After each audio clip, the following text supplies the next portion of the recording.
Els llacs són uns éssers vivents. Aquestes valuoses reserves d'aigua viuen i moren seguint uns cicles naturals precisos. Les seves aigües encalmades semblen adormides, però són plenes a vessar de vida misteriosa.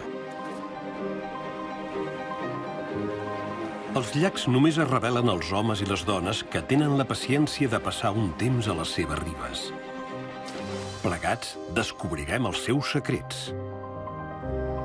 La vida secreta dels llacs.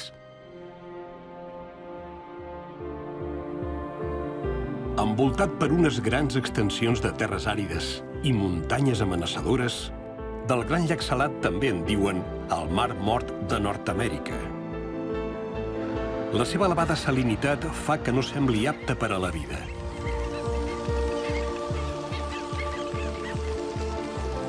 Tot i així, milions d'ocells s'apleguen al llarg de les seves ribes per alimentar-se i reproduir-se. Malgrat que la seva aigua és més salada que la del mar, el llac és un ecosistema complex que acull una fauna increïble i és ple de tresors insospitats.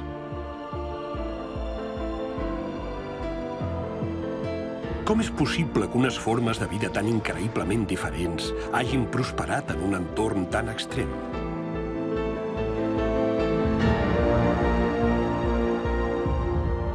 El Gran Llac Salat, el Mar Mort de Nord-Amèrica.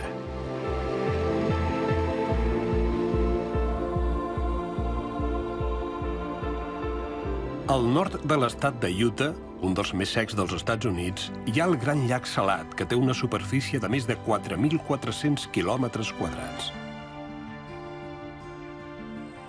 A la regió que l'envolta hi viuen gairebé 2 milions de persones.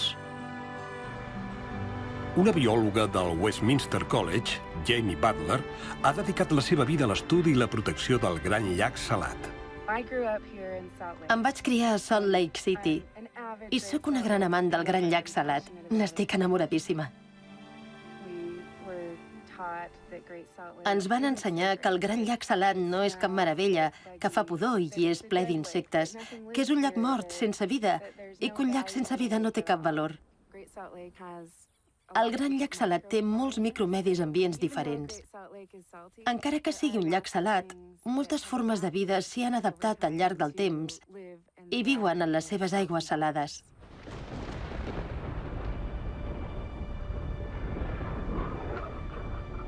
La regió del Gran Llac Salat rep regularment pluges intenses procedents de l'oceà Pacífic.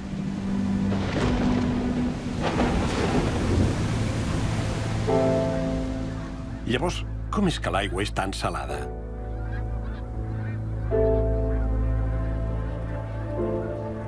El motiu el trobem a les muntanyes que l'envolten.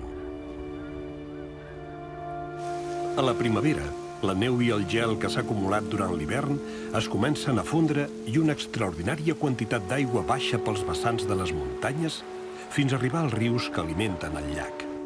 Però aquesta aigua excepcionalment pura canvia molt abans d'arribar al llac. El limnòleg Wayne Wurzbach ja fa més de 30 anys que estudia aquest fenomen i el coneix prou bé. El Gran Llac Salat és salat perquè les roques que tinc al darrere s'han erosionat. Al llarg de desenes de milers d'anys s'han esmicolat i han deixat anar carbonat de calci, carbonat de magnesi i clorur de sodi que han anat a parar al Gran Llac Salat. Si fos un llac normal amb una sortida, aquestes sals acabarien desembocant al mar. Però el Gran Llac Salat és un llac terminal, és a dir, que l'aigua només s'esvaeix en l'atmosfera per evaporació. I quan ho fa, deixa enrere la sal i ens trobem amb un llac salat.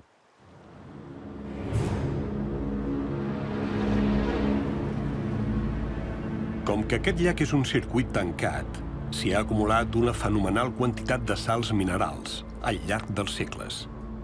Cada any hi arriben més de 2 milions de tones de sal per a l'alegria dels empresaris que en treuen un profit.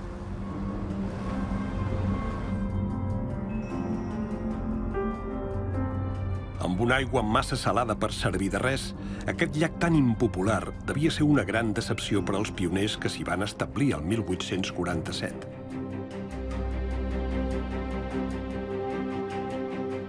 Tot i així, amb unes tècniques de rec avançades i molta perseverança, aquells grangers van aconseguir transformar una part d'aquest terreny tan àrid en una terra fèrtil i van fundar Salt Lake City.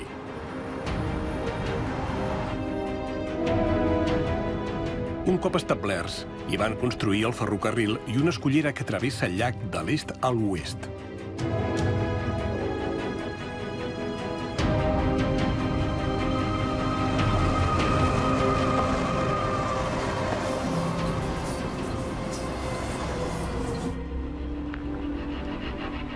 Aquesta obra gegantina ha tingut un impacte considerable en el flux d'aigua del llac.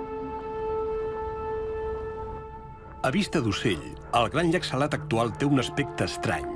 Sembla que hi hagin traçat una línia que el divideix en dues parts que tenen uns colors marcadament diferents. L'escullera del ferrocarril ha creat dues parts aïllades de tonalitats contrastades.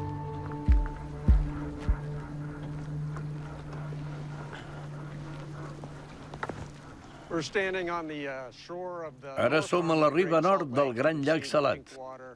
I tal com veieu, l'aigua és de color rosa. N'he agafat una mostra i ara mesuraré la salinitat de l'aigua amb un aparell que es diu refractòmetre. Miro per aquí i veig una línia que em diu el nivell de salinitat.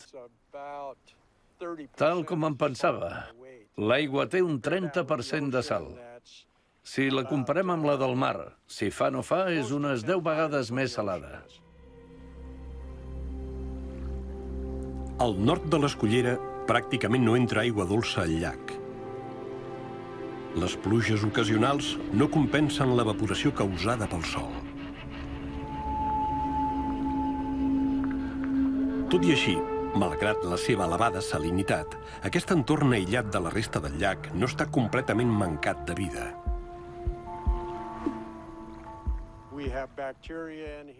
Aquí hi ha bacteris i algues verdes. Però fins i tot les algues verdes tenen uns pigments vermells que les protegeixen de la llum del sol. És per això que l'aigua és de color rosa. A l'altre costat de l'escullera, 30 metres més enllà, és verda. La diferència és espectacular i allà hi trobem una vida completament diferent. L'aigua del sud de l'escullera és verda perquè té un nivell de salinitat molt més baix que la del nord. Aquí hi desemboquen els 3 tributaris més importants: el Jordan, el Weber i el Bear. Aquí només hi ha una salinitat del 15%, un nivell tolerable que fa possible que hi hagi vida.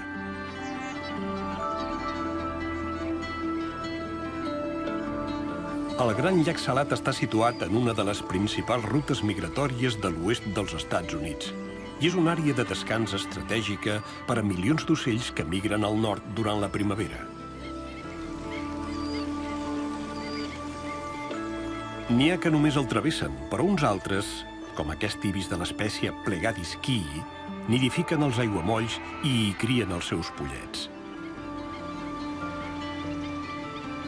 Quan s'acosta l'estiu, els becs de lena americans busquen menjar a les zones que ha deixat al descobert la baixada del nivell de l'aigua. La supervivència en aquest hàbitat canviant és una lluita constant. Però l'entorn més hostil del llac és al nord de l'escullera.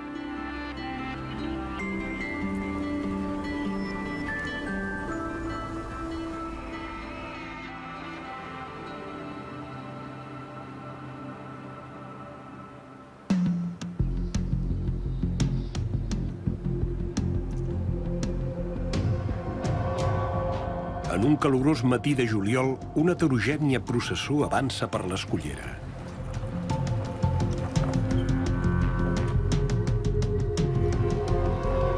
Trenta voluntaris convocats per un biòleg, John Loft, es disposen a navegar per les aigües hipersalades del nord del llac. I hem d'arribar abans que faci massa calor. A més, hi ha previsió de tempestes per aquesta tarda i val més que siguem fora del llac abans que el vent sigui massa fort.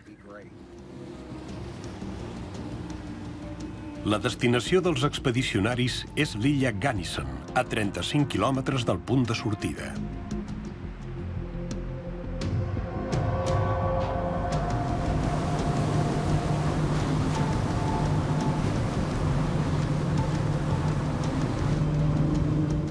John Loft porta diversos programes de recerca sobre el Gran Llac Salat. Cada any va a l'illa Gunnison per portar-hi a terme una missió molt delicada.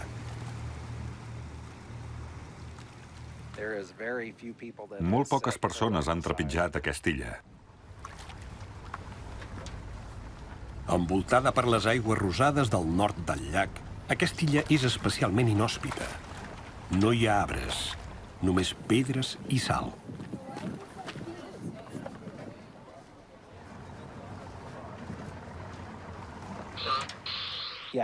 Sí, digues.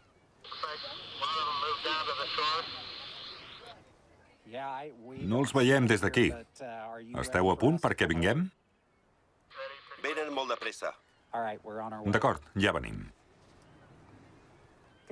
Endavant.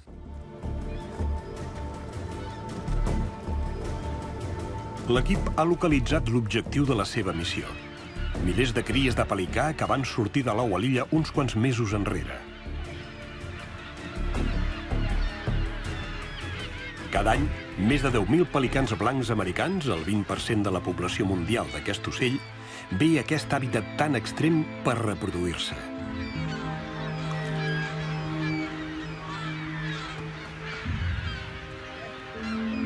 Per aquests ocells, l'illa Gunnison és un refugi protegit del món exterior per unes aigües ultrasalades que no s'atreviria a travessar cap depredador.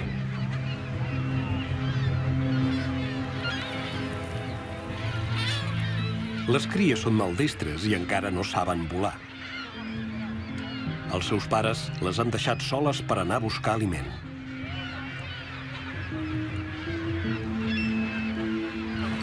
Els biòlegs només disposen d'unes quantes hores per anellar els pollets abans no tornin els adults. El Gran Llac Salat és molt important per a aquests ocells, perquè és una zona de nidificació segura, però no hi ha prou menjar. El lloc on poden trobar aliment més a prop de l'illa Gunnison és la badia del riu Bear, que és a 45 quilòmetres a l'est.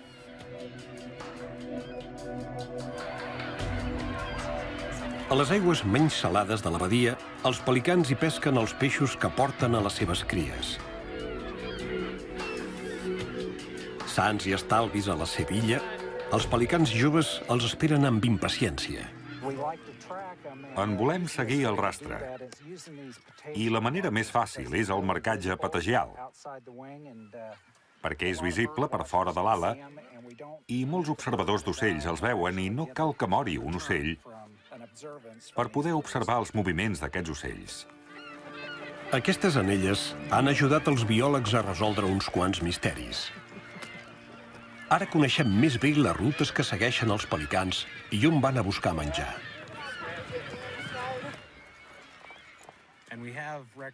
Gràcies a les anelles, hem registrat que els pelicans recorren 450 quilòmetres entre l'anada i la tornada per buscar el menjar que porten els seus pollets. No és fàcil atrapar els pelicans joves. Els voluntaris s'hi han d'afanyar perquè els adults ja tornen.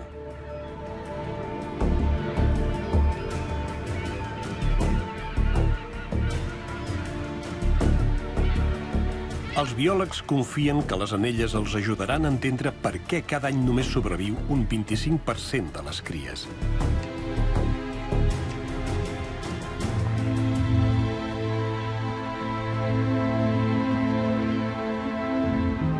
Enllesteixen la feina just a temps.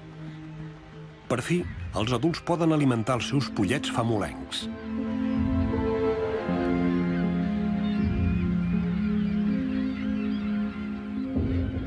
De moment, l'illa Gunnison ofereix un refugi perfecte als pelicans, però el podrien perdre en un futur. Els biòlegs han comprovat que des dels anys 90 el nivell del llac no ha parat de minvar. I els preocupa que aquesta tendència, que atribueixen en part a l'escalfament global, s'intensifiqui en el futur. Potser algun dia els depredadors podran arribar al refugi dels pelicans.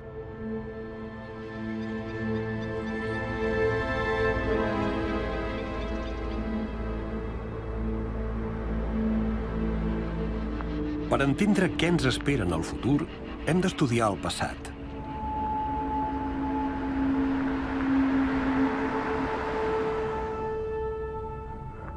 A 150 quilòmetres a l'oest del llac hi ha una extensa planura de sal. És una de les zones més planes de la Terra i l'indret ideal per retornar a l'origen del gran llac salat.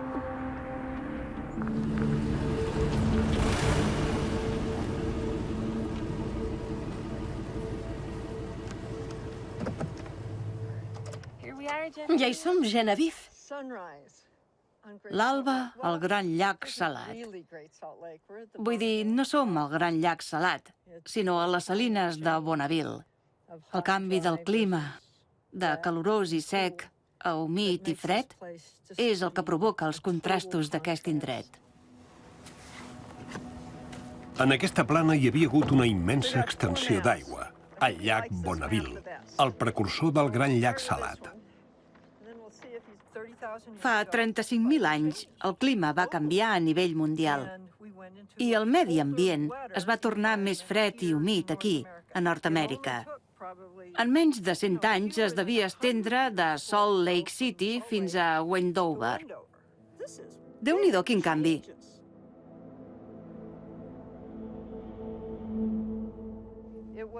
És un llac immens, de la mida del llac superior, i va perdurar 20.000 anys. Quan estava al seu nivell màxim, el llac Bonneville cobria 2/3 de Utah. Aquest dipòsit gegant contenia 100 vegades més aigua que el llac d'ara, fins que s'hi va produir un cataclisme. I va passar aquest desastre del qual tothom està enamorat. Jo també. La inundació de Bonneville i el vessament, això era el llac sencer, va fer baixar el nivell de l'aigua més de 90 metres en menys d'un any. La barrera natural del nord del llac, que contenia l'aigua, va cedir sobtadament. Hi devia haver un terratrèmol, un esllavissament o el que fos, però va cedir. I quan va cedir, xof, es va desbordar per tot arreu, amb la potència de tots els grans rius d'ara junts. El Ganges, l'Amazones, el Mississipí...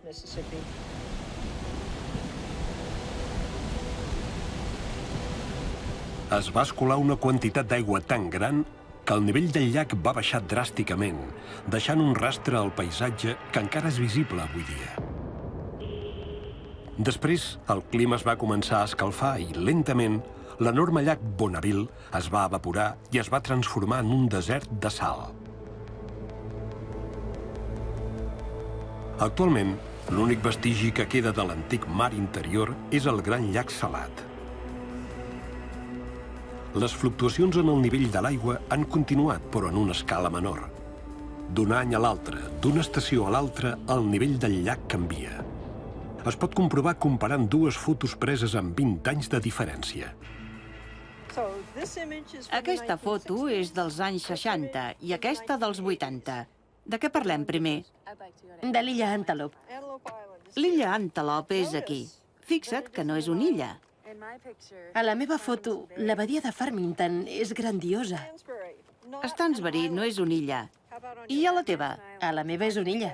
Ets especial. I mira el riu Bear. No té aigua, és buit.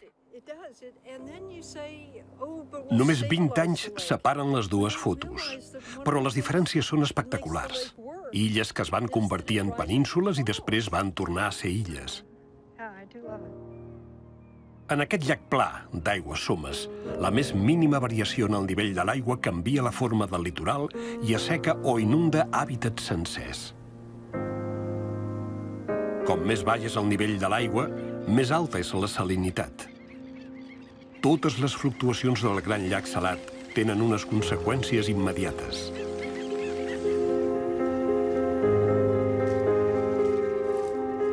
Al nord del llac, una escultura increïble apareix i desapareix seguint el ritme de les variacions. Per crear la seva Spiral Jetty, una escultura d'art de la Terra, Robert Smithson va necessitar unes quantes tones de basalt negre. Em recordo de la primera vegada que vaig venir amb uns alumnes. El nivell de l'aigua era tan alt que vam passar per damunt de l'Spiral Jetty amb canoa. No la vam poder veure a sota de l'aigua. És un hidròmetre d'allò més artístic. Oh, i tant. Sembla mentida que ara hi camini per sobre. Està sec com un bacallà. Bonnie Baxter, una biòloga del Westminster College, és una experta en els microorganismes del llac. Per a ella, l'Spiral Jetty és com un laboratori a l'aire lliure.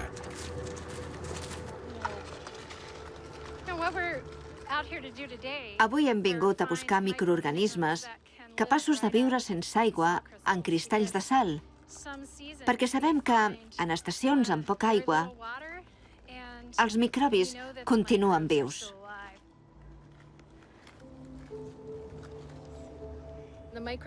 Els microbis que viuen aquí han après a expulsar la sal i les seves cèl·lules produeixen lípids o sucres per equilibrar les seves membranes en l'aigua. Tenen uns secrets especials per sobreviure aquí. I hem descobert que la comunitat microbiana que es troba aquí al juny és diferent de la comunitat microbiana de l'octubre. De vegades veiem microbis nous, espècies noves que no havíem vist mai.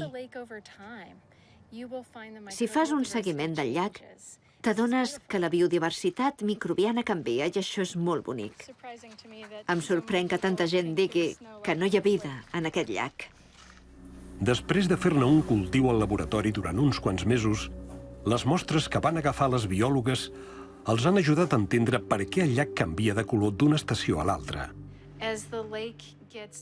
Quan el llac té una concentració més gran d'un microorganisme del gènere dels halobacteris, pren una tonalitat lilosa. Si té una concentració més gran d'unes algues anomenades Dunaliella salina, adopta un color com el de la meva samarreta, una mica més ataronjat. És una prova visual del canvi de comunitats.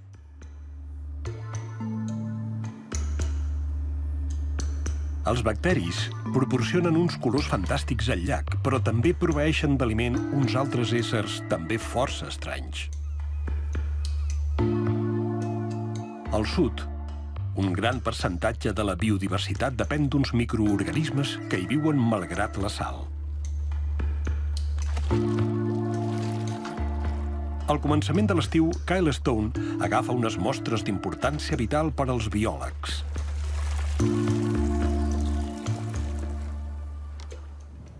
Recull uns crustacis minúsculs anomenats artèmies. Aquests éssers tenen un paper fonamental en el cicle biològic del llac. Recollim mostres d'aigua per determinar el nombre de crustacis que hi ha al llac, per litre d'aigua del llac. Ho fem per un tema de gestió, per gestionar la recol·lecció de les artèmies. Les artèmies proporcionen aliment a diverses espècies d'ocells i són uns éssers notables per mèrit propi.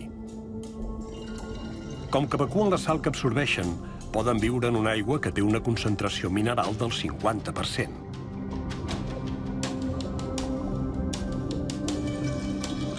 Els ous que ponen sobreviuen a temperatures de més de 100 graus. A l'estiu, les artèmies s'alimenten de les algues verdes que proliferen al llac durant l'hivern. Funcionen com a filtres i netegen l'aigua d'algues en pocs mesos. Això explica el fet que l'aigua perdi la verdor gradualment i a la tardor sigui de color blau.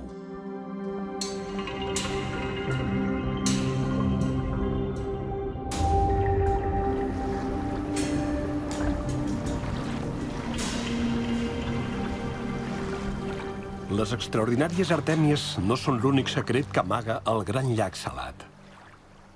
Una part de les seves ribes semblen fetes d'unes estranyes roques vivents que Wayne Woodsbaugh coneix molt bé.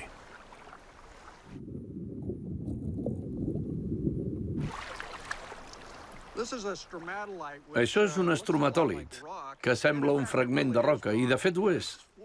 Però l'han format uns éssers vius, els cianobacteris, que s'assemblen molt a les algues.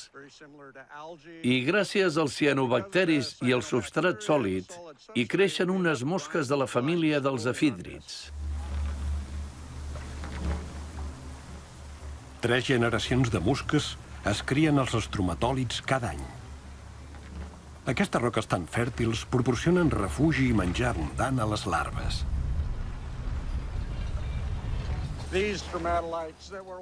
Ara caminem per damunt d'uns estromatòlits que tenen mig metre de gruix, si fa no fa, i han crescut al llarg de desenes de milers d'anys. Si ens hi fixem bé, veurem que hi ha centenars, milers d'efídrids a la superfície del llac. Gairebé formen una capa sòlida.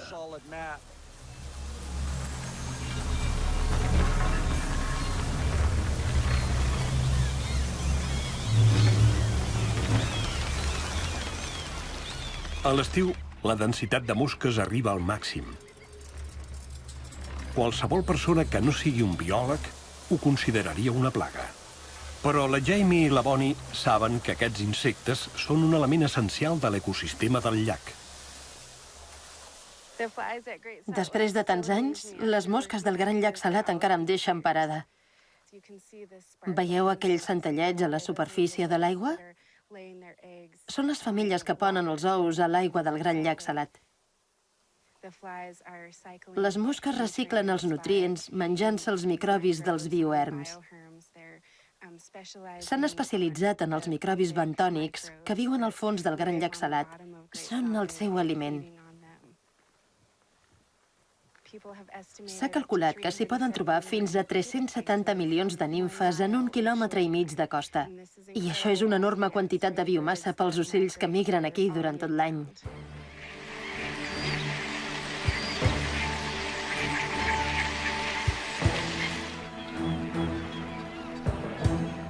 L'abundància de mosques explica que el Gran Llac Salat sigui una de les principals parades en la ruta migratòria d'una enorme quantitat d'espècies d'ocells.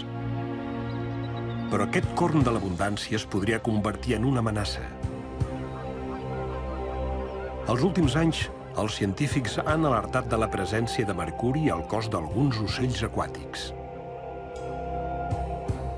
No hi ha cap dubte pel que fa a l'origen del mercuri. Prové dels residus industrials. Aquest metall altament tòxic va parar al fons del llac on es mescla amb els sediments que alimenten les larves de les mosques. Unes larves que són l'aliment principal de l'ocell més contaminat del llac, l'ànec d'ulls grocs.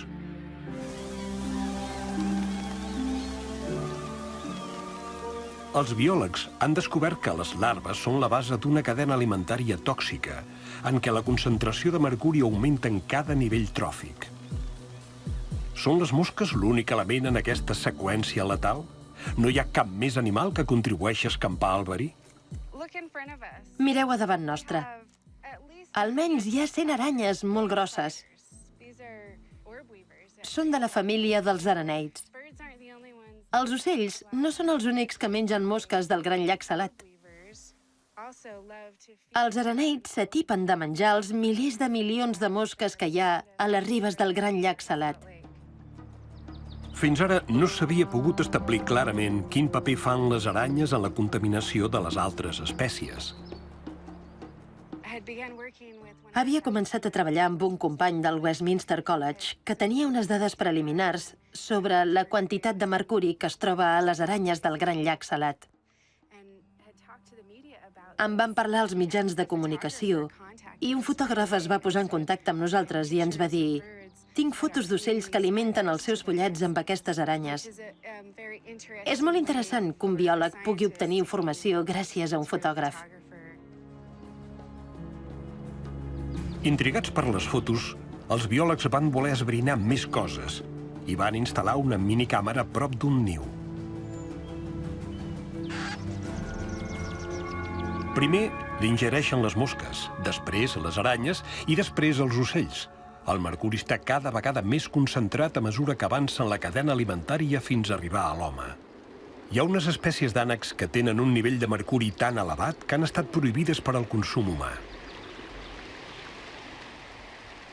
La presència de metalls tòxics en la seva principal font d'aliments ha convertit el Gran Llac Salat en una etapa de risc per als ocells migratoris americans.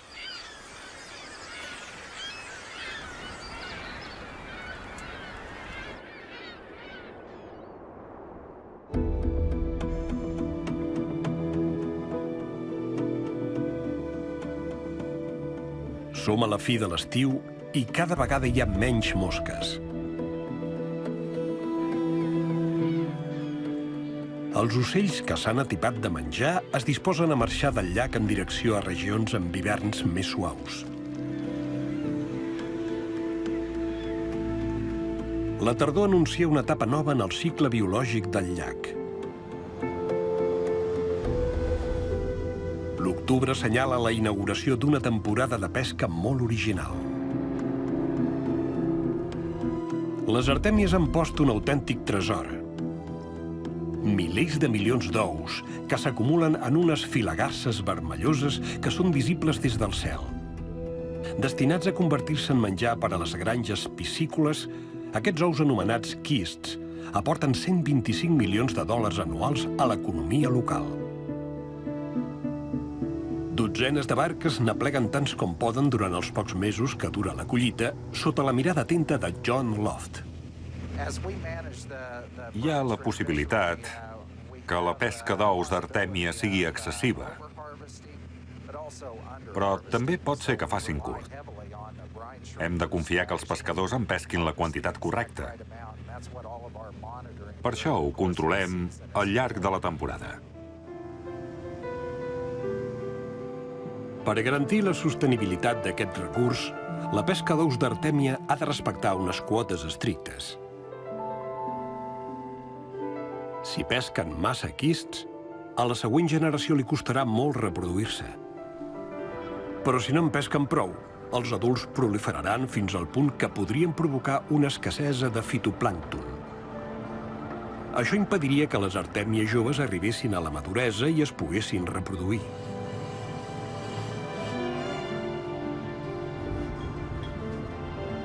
Els quists són increïbles.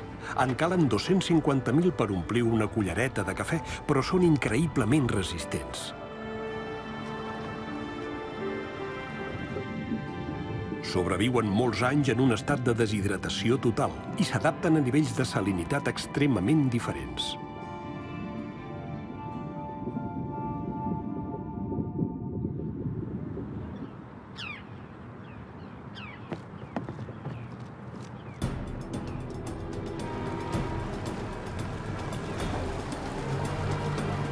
Els pescadors no són els únics que valoren la presència d'aquests crustacis minúsculs que tenen un paper tan important en l'ecosistema del llac. La biòloga Maureen Frank ha organitzat una expedició per estudiar una de les poblacions més grans i prolífiques d'ocells migratoris del llac, el cabussó coll negre.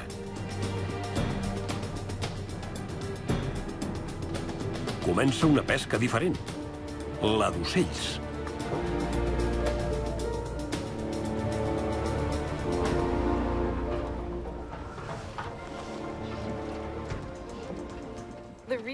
Els cabussons coll negres venen al Gran Llac Salat per agafar forces per la migració.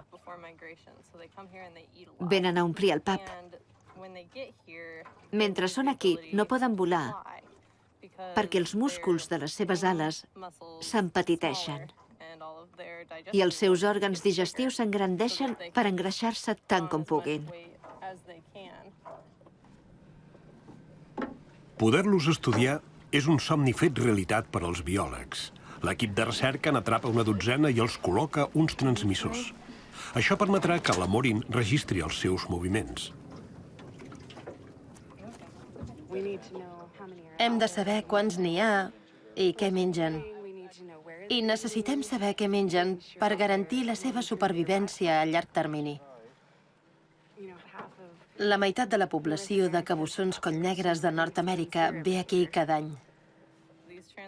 Els transmissors ens ajudaran a conèixer els seus moviments pel llac. Els cabussons collnegres fan estar d'aquí durant la temporada de pesca d'ous d'artèmia.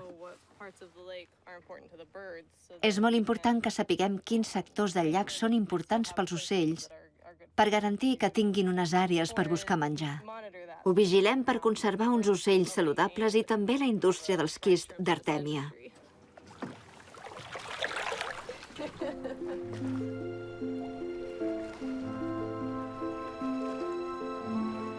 Les artèmies són el tresor biològic més gran del llac i són tan valuoses per als ocells com per als pescadors. Sense elles, el Gran Llac Salat no seria la principal etapa dels ocells migratoris al sud-oest dels Estats Units.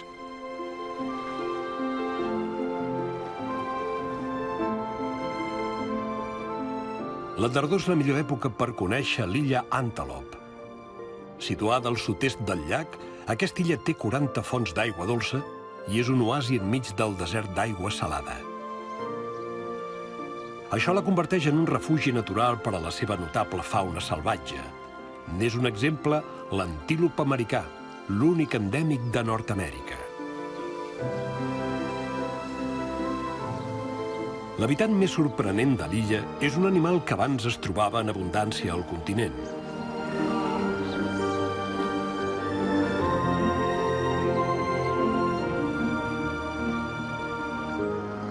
Fa tot just 200 anys, 50.000 bisons encara pasturaven a les grans planes americanes. Però l'arribada dels pioners va ser letal per a ells i el 1890 la cacera havia reduït el seu nombre a uns quants centenars.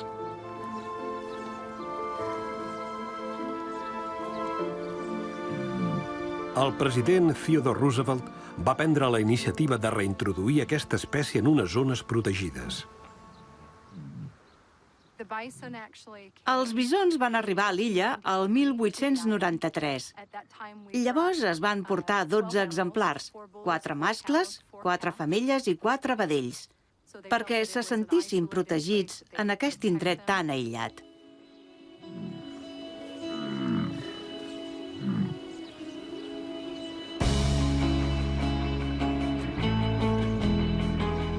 Actualment, més de 600 bisons viuen a l'illa Antelope. És el ramat més gran de Nord-amèrica.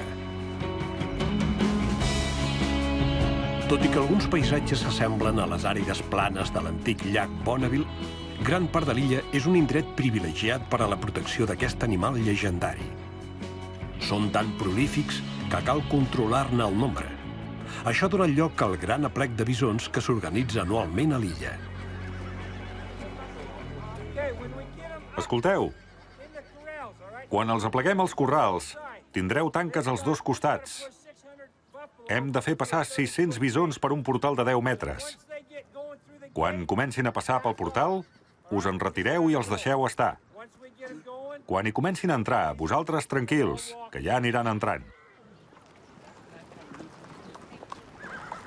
Cada any, centenars de voluntaris d'arreu dels Estats Units venen a l'illa Antelope per participar a l'aplec. Un cert nombre de bisons haurà d'abandonar l'illa. Però quins? Atien els bisons en direcció als corrals per poder-los examinar i triar.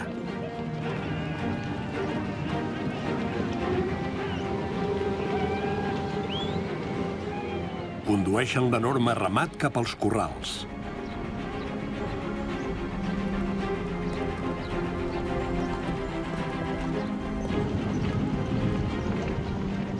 La selecció dels bisons es fa seguint uns criteris genètics.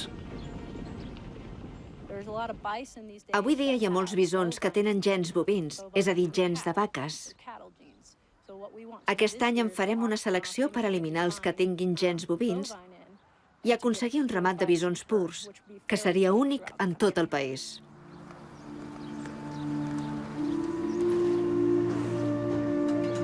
Els bisons passen per unes proves mèdiques i un test d'ADN, i el resultat determinarà quins animals es quedaran a l'illa i quins hauran de marxar.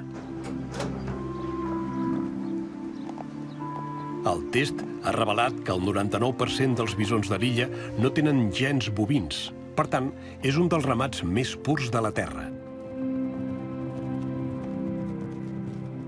Més que mai, el ramat de bisons de l'illa Antelope és un recurs digne de protecció en qualsevol hàbitat excepcional que els proporciona el Gran Llac Salat.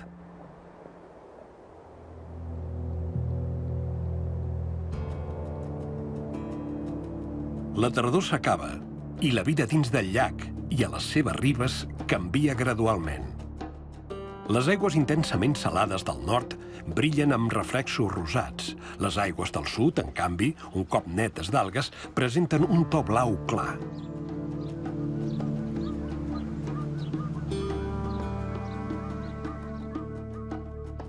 A l'est, on l'aigua dolça dels rius es mescla amb la salada del llac, hi trobem una extensa xarxa d'hàbitats.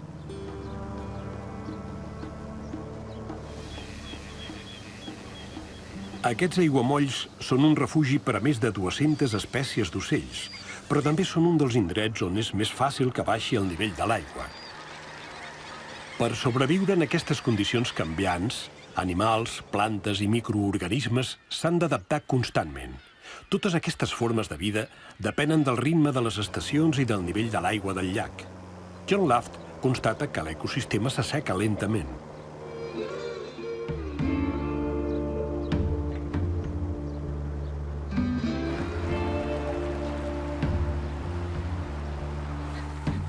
Cap a la fi de l'estació, la població més gran d'ocells es troba al nord-est, a prop de la badia del riu Bear, en uns aiguamolls on la vegetació és exuberant i l'aigua menys salada.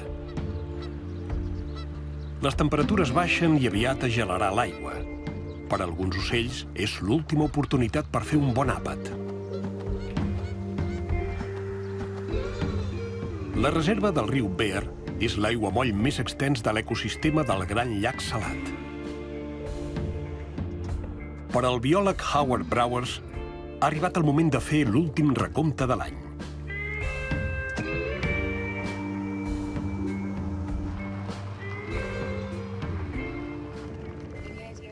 Saps què són? Els ànecs? Una barreja d'ànecs cuallargs, xarxets...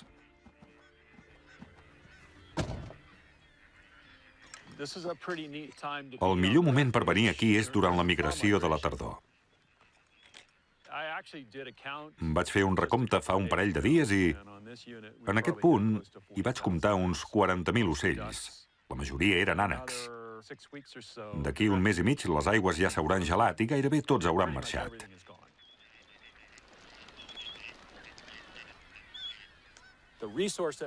L'entorn que volem protegir és aquest increïble refugi per ocells aquàtics que depenen de l'ecosistema del riu Bear i el del Gran Llac Salat. Tots aquests ocells depenen en gran mesura de l'ecosistema del Gran Llac Salat. No solament per criar, sinó per alimentar-se durant la migració. I el riu Bear hi té un paper molt important.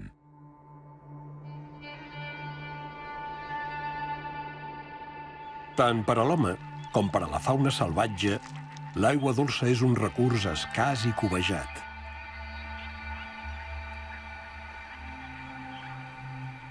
Però rarament es dona la prioritat a l'ecosistema del llac. A la primavera, quan comença l'època de reg, el dret a l'aigua dels regants es considera més important que el nostre, i els regants n'agafen tanta com volen del riu, i nosaltres ens en quedem les sobres. És per això que alguns aiguamolls s'assequen al final de l'estiu. El 90% de l'aigua del riu Bear la desvien cap a uns canals artificials i la utilitzen per regar els conreus.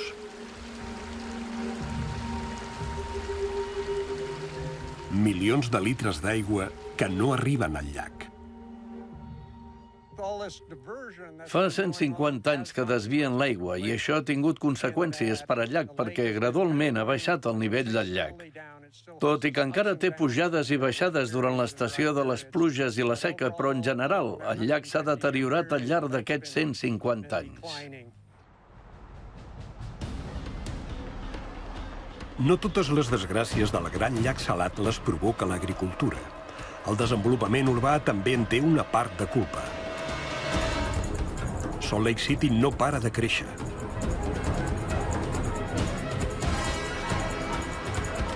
Si la ciutat es continua expandint al ritme actual, d'aquí 10 anys tindrà gairebé 3 milions d'habitants.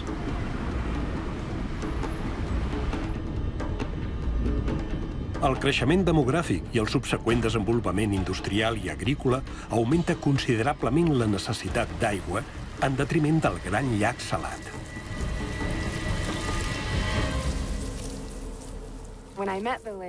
La primera vegada que el vaig veure, el llac era molt més extens que ara.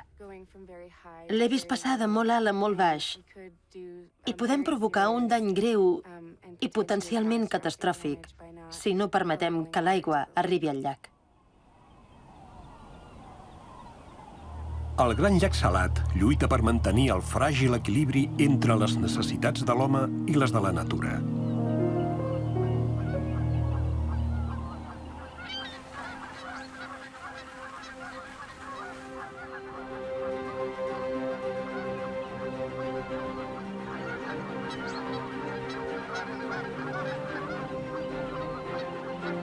L'hivern ha tornat i les grans migracions s'acaben.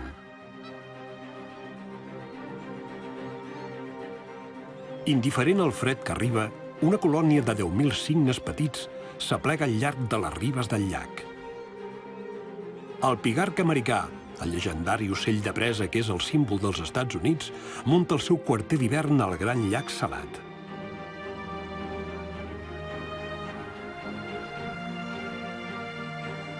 Els primers flocs de neu han cobert de blanc els cims de les muntanyes de la rodalia, però el llac no ha canviat gaire.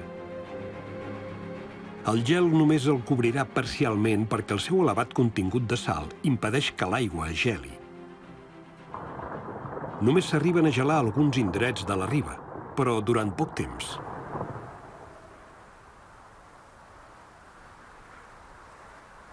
El fet que l'aigua del llac no es geli té un paper molt important en les nevades que es produeixen a les muntanyes de la rodalia. Jim Steinberg ha descobert que aquestes nevades, de vegades en forma de torbs, són el producte d'un fenomen meteorològic únic, l'efecte llac. Som a Snowbird. Aquí hi ha una mitjana anual de 13 metres de neu, i una part de la neu la produeix l'efecte del gran llac salat. Aquest efecte té lloc quan ens arriben vents freds. Part de la neu la produeix el gran llac salat. De vegades, durant l'hivern, ens arriben uns vents provinents del nord-oest i fan cap al gran llac salat. El xoc tèrmic entre el vent fred del nord i l'aire humit i càlid del llac crea unes nevades espectaculars. L'escalfament del llac provoca aquestes tempestes. L'escalfament desestabilitza l'atmosfera i forma uns corrents d'aire, unes brises, que venen de ribes oposades i convergeixen per desencadenar les tempestes de l'efecte llac.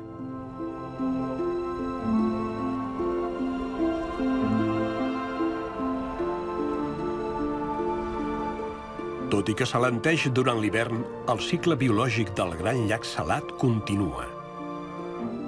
A poc, el llac recupera el seu característic to verdós.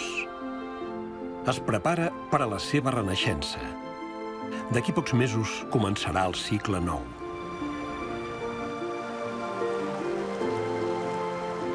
L'espessa capa de neu que cobreix les muntanyes es fondrà i abocarà aigua al llac.